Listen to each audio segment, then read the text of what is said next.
Vous avez déjà appris à reconnaître les compléments directs et indirects, mais toutes les occasions sont bonnes pour se rafraîchir la mémoire. Faisons d'abord la distinction entre ces deux types de compléments. Le complément direct est lié directement au verbe, alors que le complément indirect est lié indirectement au verbe par une préposition.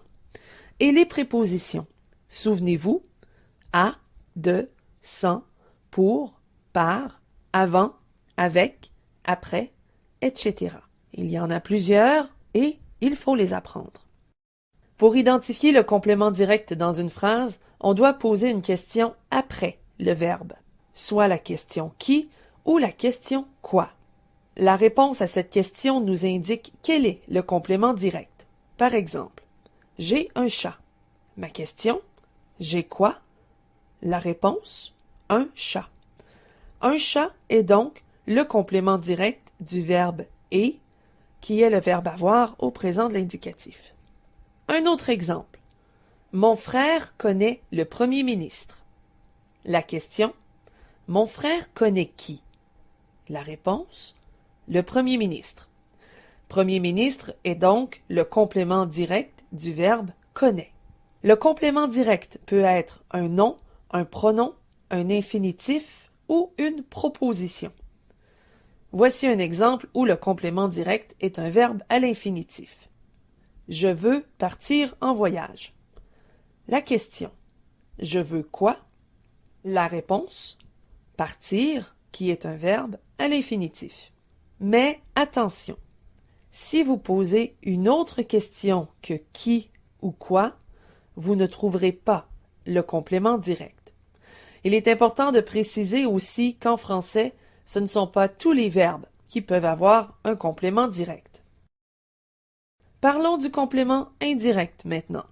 Le complément indirect, comme son nom l'indique, est relié indirectement au verbe par une préposition.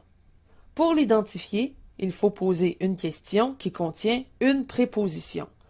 On peut poser la question à qui, à quoi, de qui, de quoi, par qui, par quoi, etc. En fait, on pose les questions qui ou quoi précédées d'une préposition. Et la réponse à la question sera le complément indirect. Par exemple, dans la phrase « Tu joues de la guitare ». La question « Tu joues de quoi ?» La réponse « De la guitare ». De la guitare est donc le complément indirect du verbe « joue ». Un autre exemple. Céline a chanté pour sa mère. La question « Céline a chanté pour qui ?» La réponse « Pour sa mère » qui est le complément indirect. Le complément indirect, tout comme le complément direct, peut être un nom, un pronom, un infinitif ou une proposition. Il est important de préciser qu'un verbe conjugué peut avoir plusieurs compléments, qu'ils soient directs ou indirects. Par exemple, Pierre me donne son téléphone. On pose la question, Pierre donne quoi? Le complément direct est son téléphone. Mais quand on pose la question, Pierre donne à qui?